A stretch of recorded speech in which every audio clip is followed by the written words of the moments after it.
Assalamualaikum. I am again here, DrNAS, with a new topic, and today we will just complete the Bradyarrhythmias because our two topics are remaining here. One is the simple and the shorter one, that is the junctional rhythm, and other we would complete today, that the idioventricular rhythms and the Fasicular blocks. So here is the junctional rhythm. So what is the junctional rhythm? As the name shows, that there is a rhythm which is coming from the junction, that the junction between the atria and the ventricle, and you know that the only structure with the pacing structure present in the junction is the AV node. So that the name shows that the atria would be slower than the ventricle, so the P's which are coming from the sinus node would not be that much, but the ventricle would pace through the junction. Why? Because the atrial rate would be slower. Because you know that there is a capacity of our body, especially in our heart, that there are the specialized conduction tissue and the pacing tissue present in all over the heart. So whenever the atria would be slower, then the AV node pace instead of the sinus, and that the AV node would be slower than that, God forbid, that the ventricles would pace itself, and obviously that condition would be a lethal one. So the important thing here is that in the junctional rhythm there would be a slow sinus node, because of that slow most may because of that autonomic slowation, like because of the increased over parasympathetic stimulation, because increased parasympathetic stimulation to the sinus node, and because of that parasympathetic sinus node, that AV node or the junction surrounding that AV node can present as a junctional node, and give impulses to the ventricles to contract the ventricles and to meet the metabolic demands of our body. So the important here that you are appreciating that only two arrows are coming, only few signals are coming from the AV node, the SA node, but the AV node or the junction is producing more than double. If the atrial rate is 30, here the ventricle rate is 60 or more than 60. It shows that this rate and this rhythm is coming from junctional. That's why when there would be P or nearly no P's in the ECG, then you are appreciating the normal QRS with the normal morphology, and the patient is asymptomatic with the narrow QRS complexes, then that QRS complexes would be the normal, with a normal RR interval, then you would say that your patient is with normal QR, he is in junctional rhythm.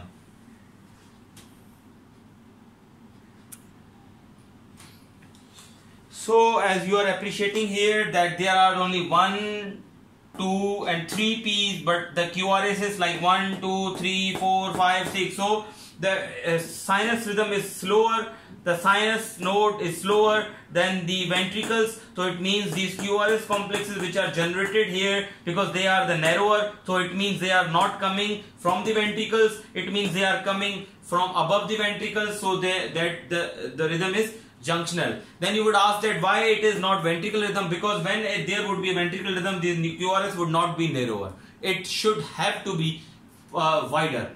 Okay, so the important thing, okay, now you would ask that what is difference between the complete heart block and the junctional rhythm. So in the complete heart block, because obviously there is also complete dissociation between the QRS and the P, and because here it is not the complete AV dissociation, because these two are coming in the AV node, but from the AV node there are more than impulses, more than atrial rhythms are coming out from that junctional rhythm. So when you differentiate it on the ECG basis or your other things, then you would conclude it, or on the EP electrophysiology study basis, then you would conclude it that the atrial pacing in the complete heart block would be faster.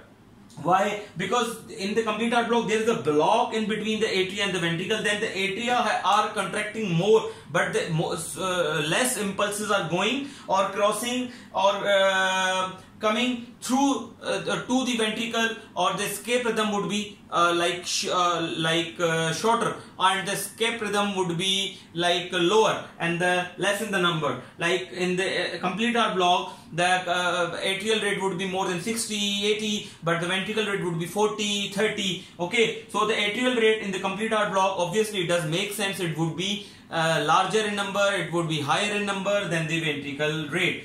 So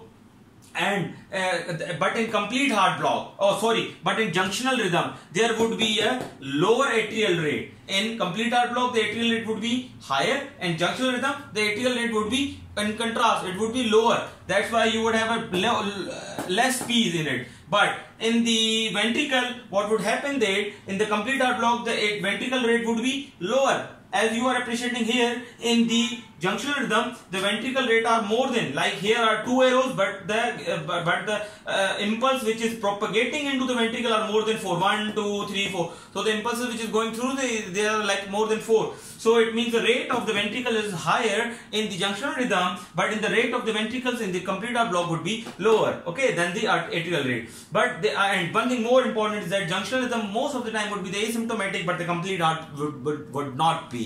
Yes, it may patient present to you with the complete heart block in asymptomatic condition, but most of the time patient in the complete heart block would be symptomatic. Okay, and now what are the causes? The common causes are digoxin, digitoxicity. Then you have to treat it like the digitoxicity, and yes, we will discuss in detail in the digoxin and the mechanism of the digoxin and the treatment of the digitoxicity and all these things inshallah in our next lectures. The acute MI, and the important thing is the acute MI. More than 10% of the cases with the junctional rhythm present post MI, they present into the junctional rhythm. Electrolyte imbalances such as hyperkalemia also can cause the junctional rhythm. COPD, rheumatic fever, valve surgery, DC cardioversion. Patient post DC cardioversion can run into that junctional rhythm because of slowing of the atrial rate. Amyloidosis and any other inflammatory disease can also cause that junctional rhythm. So the treatment usually not required because patients are asymptomatic, but if you actually need to do it, then obviously you have to decrease the parasympathetic response at the SO node, then you have to give the atropine. But remember one thing, that atropine will not work and will not be effective on the denervative heart, and denervative heart are transplanted heart, because post transplantation there would not be the nervation of that heart with the sympathetic and the parasympathetic, then because that heart is actually transplanted in another body, so you cannot do the anastomosis or do the connection of the nerves with the heart, so that heart would be denervative and denervated, and if your heart is denervated, then atropine will not work. Why atropine will not work? Because that atropine actually does what? Atropine is actually parasympathetic blocker, and it actually blocks the effect of the parasympathetic. So whenever you would give the atropine on the denervative heart such as a transplanted heart, it will not be effective. So, but you can give the atropine in the junctional rhythm, and you are not supposed to give that atropine in the post-transplanted heart. And if anything else you want to do in your patient, then obviously atrial pacing, because if you will increase the atrial pacing, if you will increase the atrial pacing, and you will send the 1, 2, 3, 4, 5 arrows, 5 impulse, more than the rate more than 5 times than that 4 times, then obviously the heart, then heart will conducts the beat through the sinus node, and it would go into the sinus rhythm, and your ECG would be appreciated like this, and this. Then your patient would go into the sinus rhythm. That was the junctional rhythm. Now we will do the intraventricular conduction defects.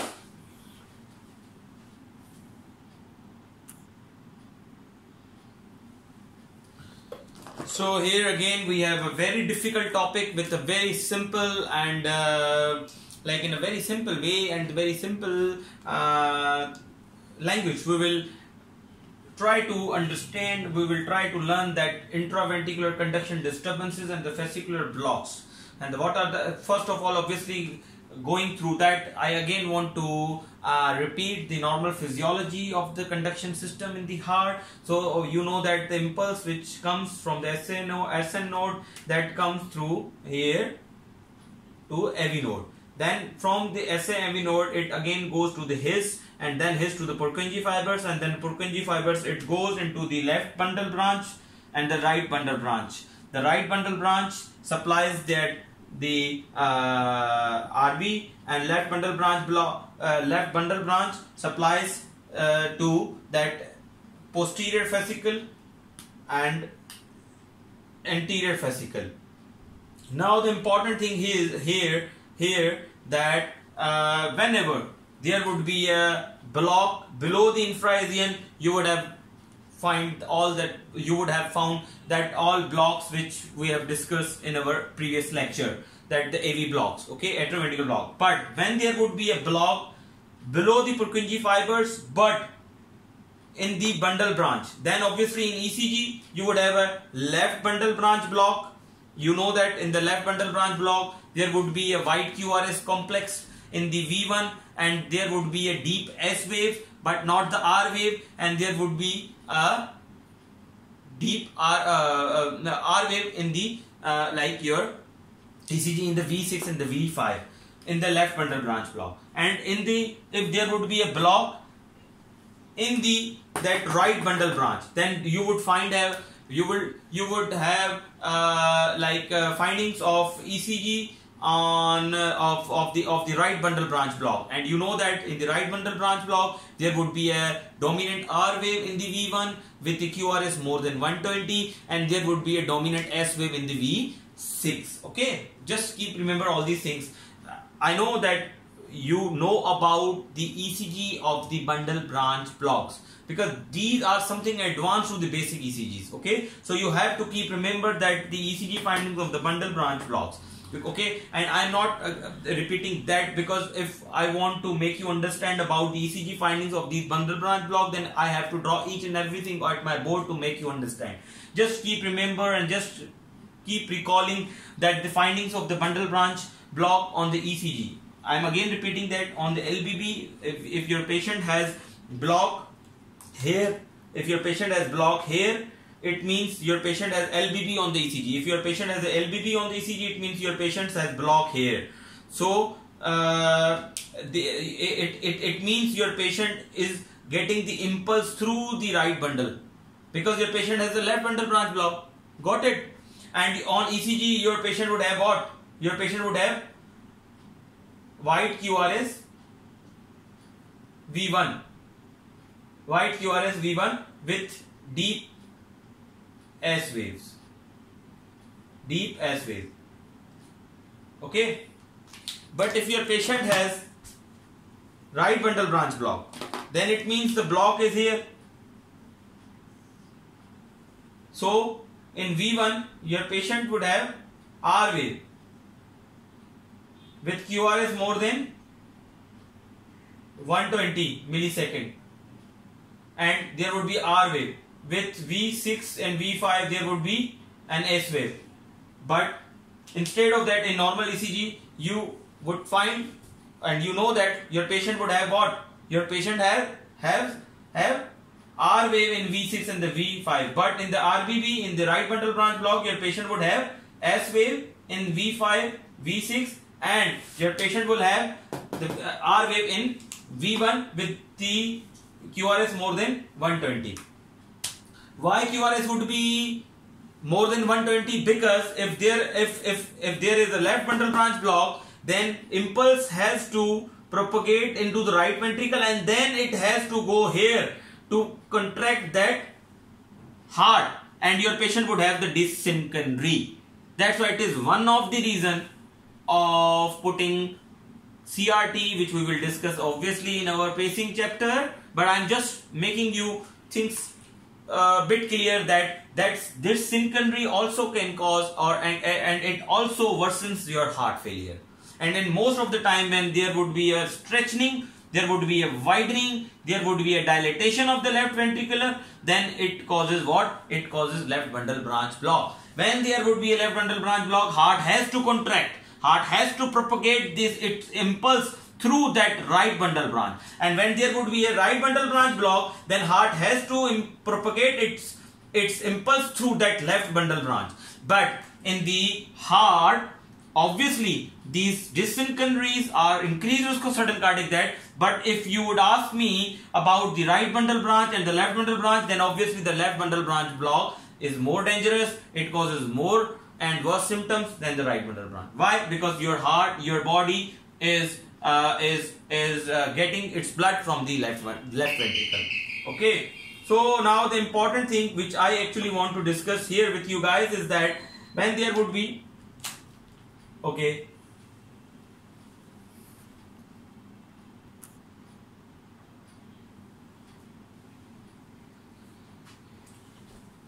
so I hope that now things will be clear from your side as well, that why right bundle branch block and the left bundle branch block causes all these R waves and that S wave. So the important, I am again repeating it for you. When obviously heart has to propagate its impulse through right ventricle, then current would be towards V1. And you know that whenever there would be current is moving towards the lead, then your patient would have R wave. Whenever the current would be moving away from the lead, V1, there would be S wave. In normal situation, like in normal conditions, in the normal physiology, current in the V1 has to move away from your heart, from the left ventricle. That's why normally you would have, your patients will have, or like your normal subjects will have S wave, tiny R wave, but the deep S wave with normal QRS complex in V1. But because that now heart is propagating its impulse through right ventricle, then current would move towards the V1. So you would have R wave in V1 with smaller S wave,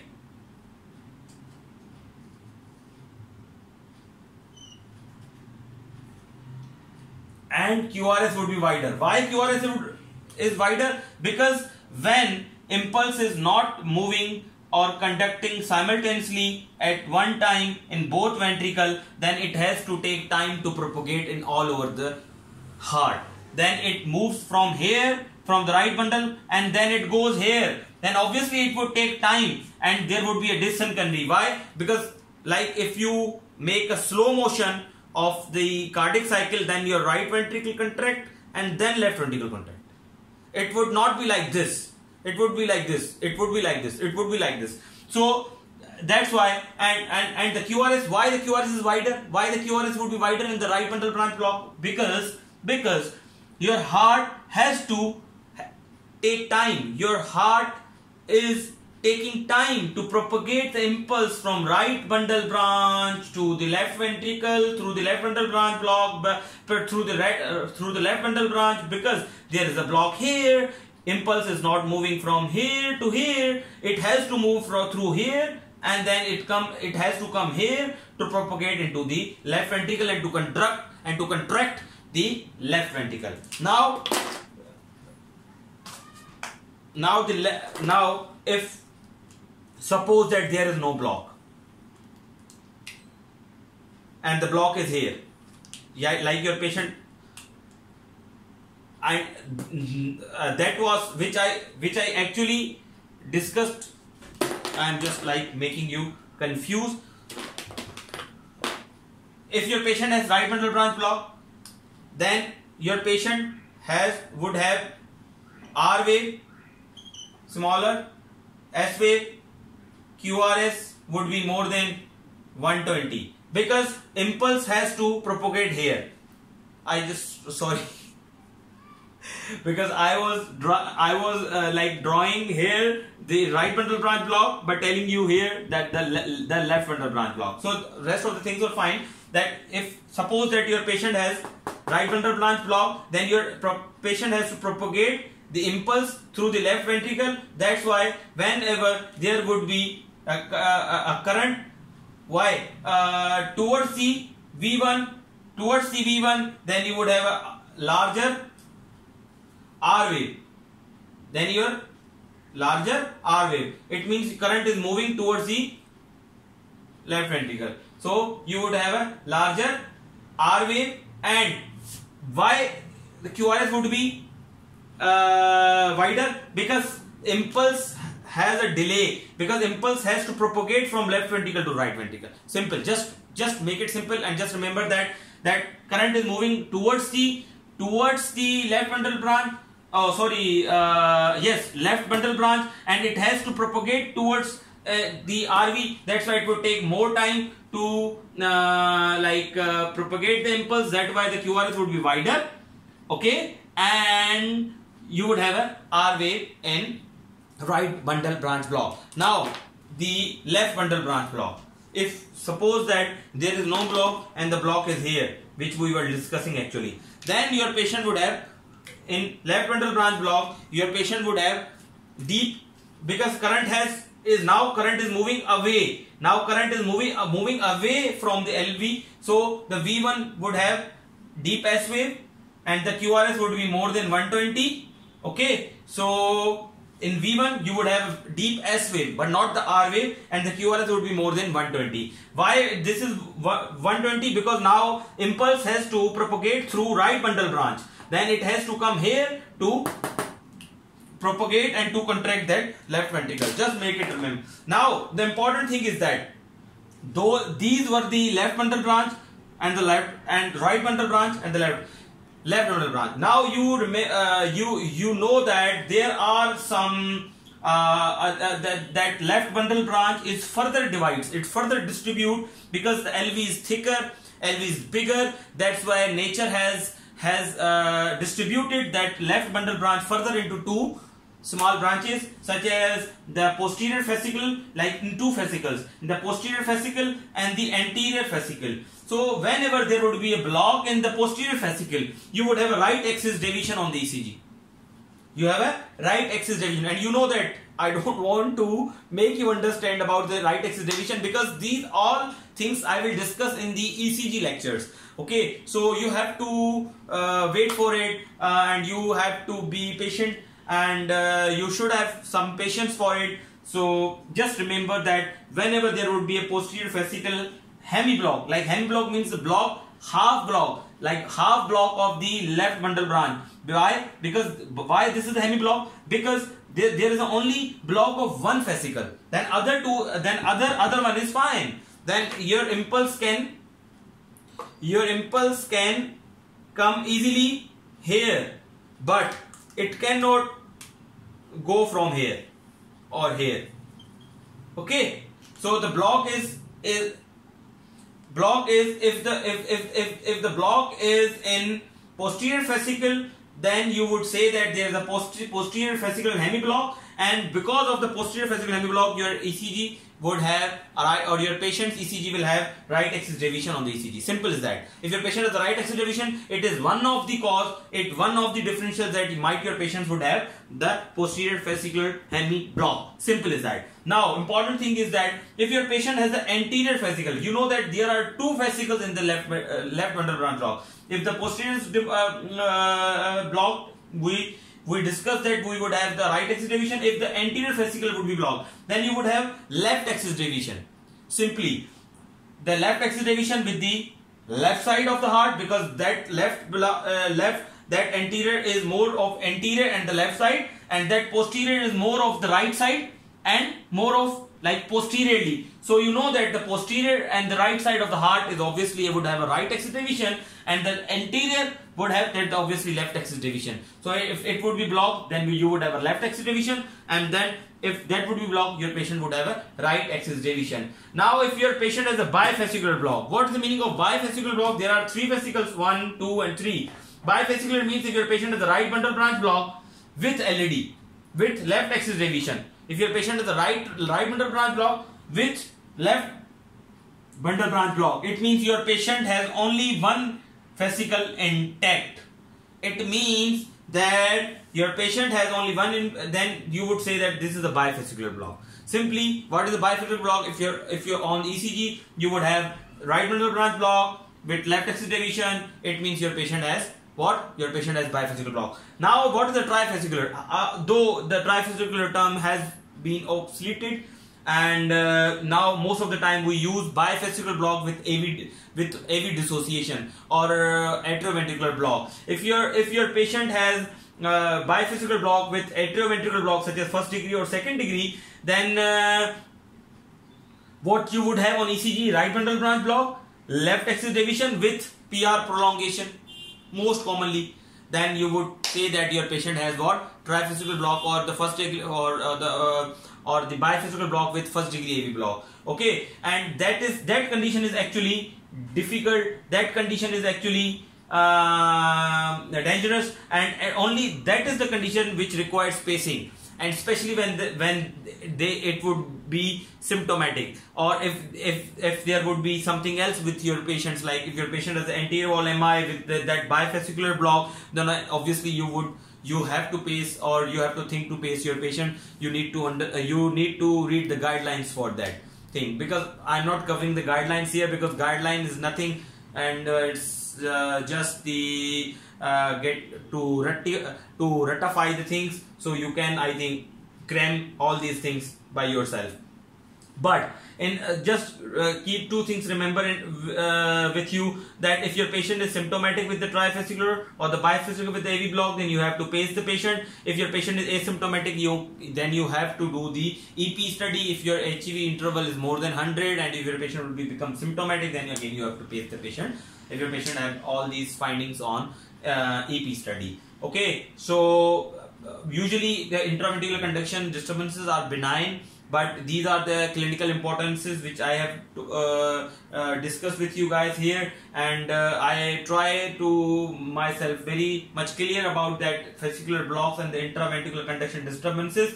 So just remember, I'm again repeating that when there would be a right bundle branch block, you would have the RBBB and right bundle branch block findings, which we have discussed in in our this lecture. And important thing is that when there would be a posterior fascicular block, and posterior fascicular is obviously near to the right side, then obviously there would be a right axis deviation if it would be blocked, and that anterior fascicular is more of the anterior and more of the left side, then obviously then when it would be blocked, then you would have a left axis deviation. And what is trifascicular? What is bifascicular? Bifascicular when there would be an RBB and that would be blocked, then there would be the bifascicular block. And what is the trifascicular? When obviously that would be blocked, and there would be something here, AV nodal block. Okay, so this was all the intraventricular conduction disturbances, and just go through all these things by yourself too.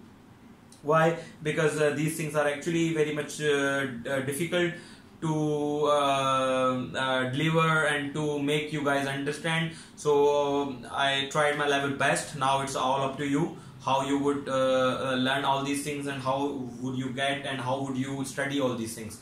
So just remember me in your prayers, subscribe my channel, and press the bell button for the future updates. Thank you. Allah Hafiz.